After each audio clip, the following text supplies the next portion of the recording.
Está na Câmara de Ribeirão o projeto de lei do Executivo para criar a Controladoria Geral do Município. A proposta é zelar pela transparência da administração, só que especialistas apontam riscos que geram grande preocupação. No projeto de lei consta que a Controladoria Geral do Município de Ribeirão Preto terá a finalidade de promover o controle interno dos órgãos municipais, da administração direta e das entidades da administração indireta. Segundo o vice-prefeito Carlos César Barbosa, a ideia é fazer com que o município cumpra todos os princípios da transparência. A Controladoria é um órgão, um organismo da administração pública que assiste direta e imediatamente o prefeito na defesa do patrimônio público, na imposição de moralidade, legalidade, impessoalidade, ética nos atos da administração pública e, sobretudo, no combate à corrupção. Com o status de secretaria, terá 14 cargos novos. 10 serão efetivos, entre eles um analista jurídico e 9 analistas técnicos. Cada servidor terá o salário de R$ 15.007. Já os demais serão comissionados, como de controlador geral, que receberá por mês R$ 17.750.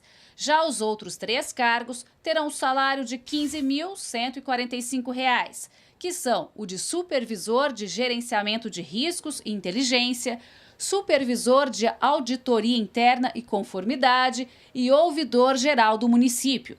O custo de todos juntos, os concursados e comissionados, será de mais de R$ 2.500.000 por ano.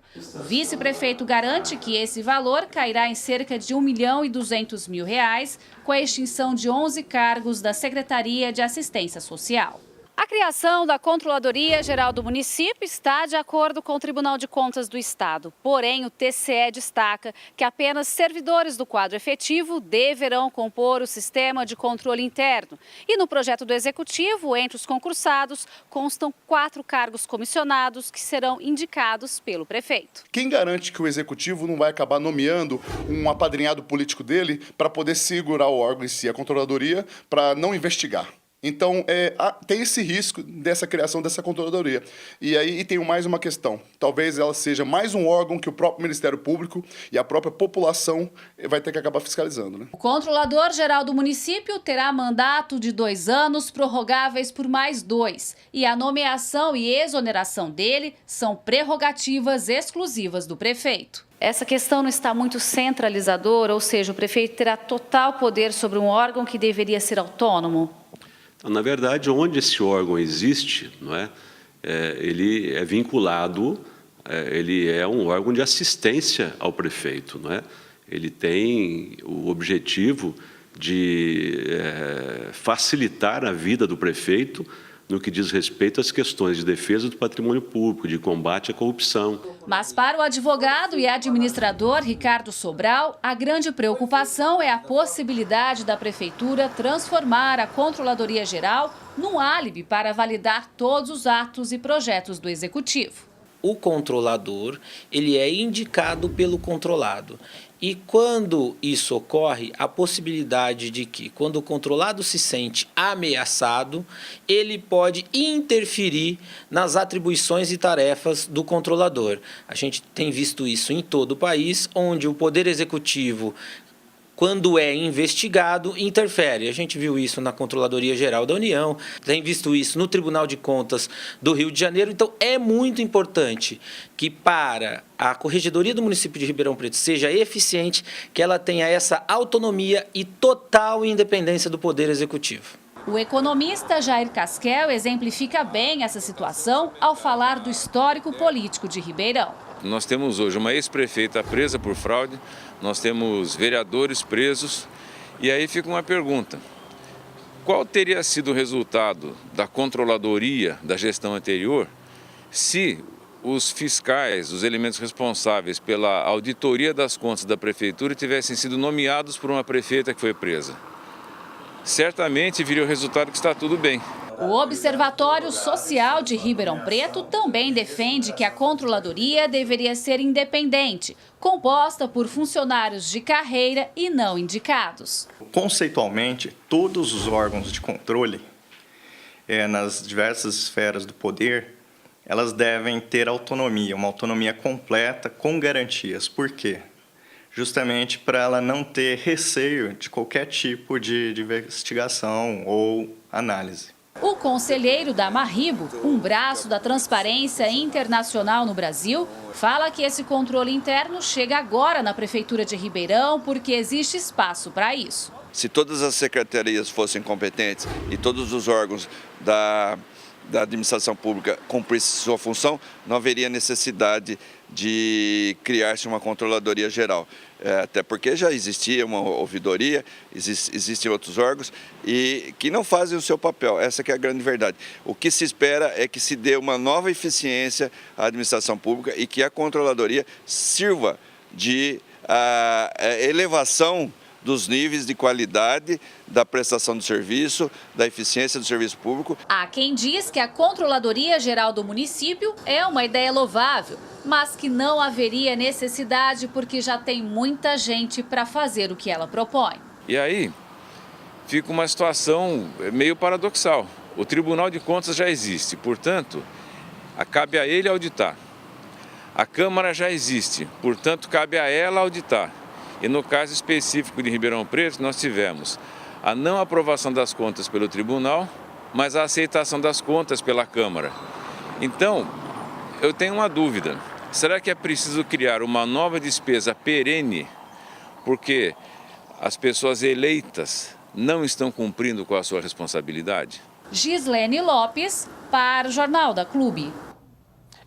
Para a gente falar mais sobre esse assunto, eu converso agora com o diretor de jornalismo do Sistema Clube de Comunicação, Roberto Ribeiro. Roberto, a Controladoria Geral pode ser até uma ideia louvável, só que o projeto contraria uma recomendação do Tribunal de Contas. Começamos mal, Roberto? Boa tarde. Boa tarde a todos que nos assistem. Efetivamente, você mais uma vez dá aquela tropeçada jurídica como vem sendo feito ao longo dos anos. Ribeirão Preto teve várias propostas consideradas irregulares, vários problemas levantados e tem aí uma a mais. Afinal de contas, não poderia se evitar esse tipo de confusão pensando um pouco mais e não tendo tanta pressa assim?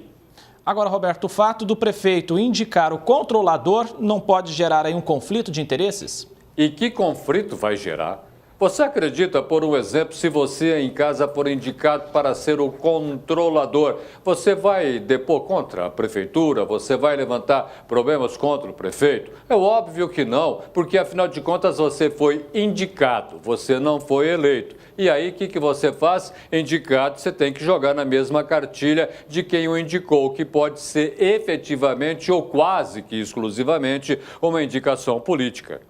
Roberto, e a política de Ribeirão definitivamente não é para iniciantes, né? É preciso tomar cuidado para que a busca pela transparência não se transforme em simples gasto do dinheiro público? Realmente a política de Ribeirão Preto não é para iniciante, não. Vamos dar uma olhada nos últimos 8 anos da Darcy Vera. Você viu que ela não era iniciante, né? Você tem agora uma outra administração que está dando tropeçadas também. O que você tem que fazer é dizer o seguinte, olha, a minha administração é essa, eu quero isso daqui, a partir daqui eu não abro, então vamos caminhar e dá a transparência. Agora você não dá transparência como deveria dar, o que acontece? Fica a dúvida no ar como está lançada a dúvida dessa controladoria. Agora, Roberto, Ribeirão tem uma Câmara com 27 vereadores, recebendo muito bem, por sinal, e a Controladoria também vai pagar ótimos salários para os indicados. Pode ser gente demais para fazer o mesmo trabalho de fiscalização? Vamos prestar atenção na história da Câmara nos últimos 4 anos. Quantos que estão respondendo processo por causa da Sevandija? Quantos que foram acusados de dinheirinho no bolso quando não podia ter? Essa é a Câmara.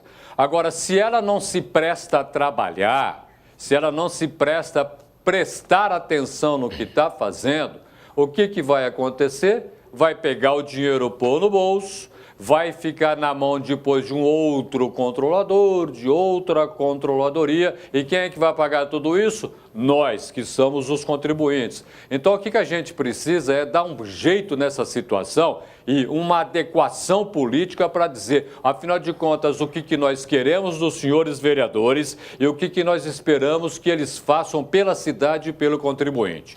Rapidamente, Roberto, o projeto de criação da controladoria é mais um dos que entram para a lista das leis polêmicas, onde a população não é chamada para discutir?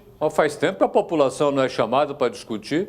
E mesmo também quando é chamada, ela não aparece. Então a gente fica nesse dilema. Afinal de contas, vamos ou não vamos fazer a coisa como temos que fazer adequadamente? O cidadão tem ou não direito à cidadania? Afinal de contas, o cidadão tem ou não direito de encostar lá na Câmara e cobrar do senhor vereador? E o cidadão tem ou não direito de fazer a eleição correta do vereador? Todos esses problemas misturados vêm arrebentando vagarosamente, vai levando você até a cidade nesse descompasso que nós vivemos. E não adianta depois reclamar que tem buraco, que não tem creche, que não tem escola.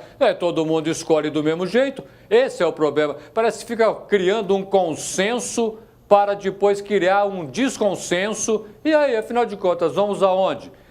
Não dá, né? Obrigado, Roberto.